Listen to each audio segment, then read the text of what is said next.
a great, great American. Reince Priebus, a good man. Thank you very much. Well, Stephen Roberts joins us every Monday to get a political look at things going on in Washington, D.C. Stephen Roberts, ABC News political analyst. There aren't very many weeks like that when it comes to presidential history. No, they're not. And you know, when Trump said everybody respects General Kelly, that's true. He has a sterling military record. But in this new job, he faces two problems. One is that the political culture, McGraw, is very different from a military culture. Marine generals are used to being saluted, right? They're used to being obeyed. You get into the White House, you have all of these power structures. Anthony Scaramucci, the new communications director, he said very loudly last week he doesn't report to anybody except the president. He going to salute General Kelly? Is Jared Kushner, the president's son-in-law, who's deep personal relationship, total access to the White House, he going to salute General Kelly? So he steps into a very different culture. But the real problem he steps into is the president himself, because the president has showed repeatedly that he acts impulsively, he lacks discipline. No matter who sits outside the door of the Oval Office, the person inside the Oval Office is still the same.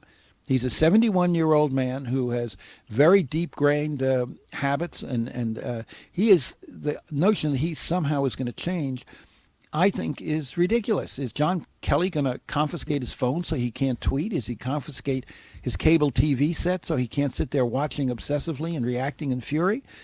Kelly's got a big job ahead of him, pal. So the story is that, or the rumor is, the theory is that Donald Trump has made wholesale changes.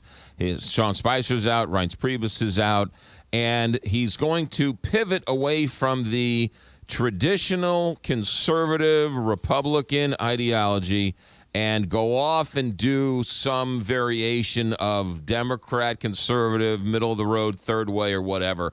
What do you think, or what are you hearing? Look, I think that Donald Trump has no clearly articulated political philosophy and no clearly articulated set of policies.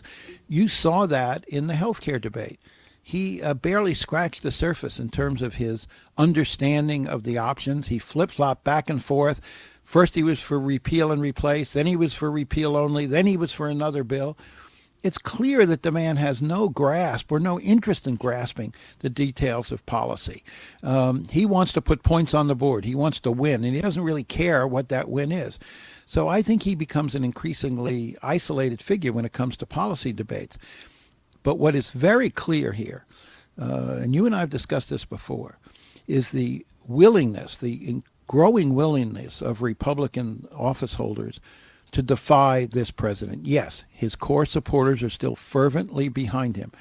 Look what happened just in the last week. Not only did you have 3 Republicans willing to defy the president and defeat the health care bill on the floor of the Senate, but actually there were 7 or 8 Republican senators who at different stages of the process voted against the president and his health care bill. 7 or 8. You had at least half a dozen Republican governors voicing very strong criticisms of the health care bill. You had almost all Republicans in both houses vote for a bill to tighten sanctions against Russia, to limit the president's flexibility, a bill that the president desperately did not want to pass and is going to very reluctantly sign. You had the chairman of the Senate Judiciary Committee, Grassley of Iowa, publicly rebuking the president and supporting his old friend Jeff Sessions, now the Attorney General, former senator from Alabama, and saying that the president displaced Sessions. He would never hold hearings on a new Attorney General.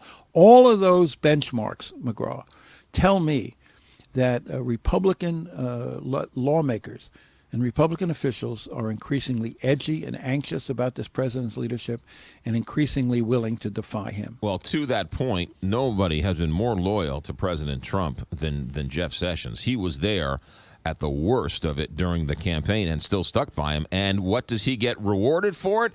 He gets called out all week because of it. Well, you know, the president has a very funny view of loyalty. He expects total loyalty of his subordinates, but doesn't return loyalty back.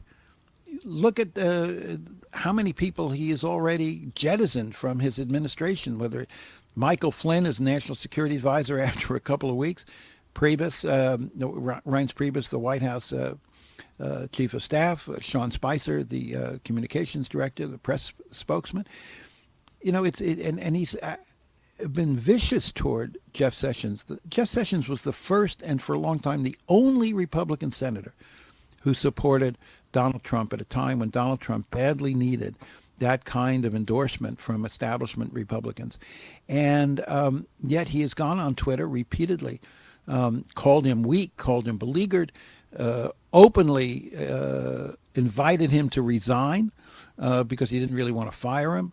And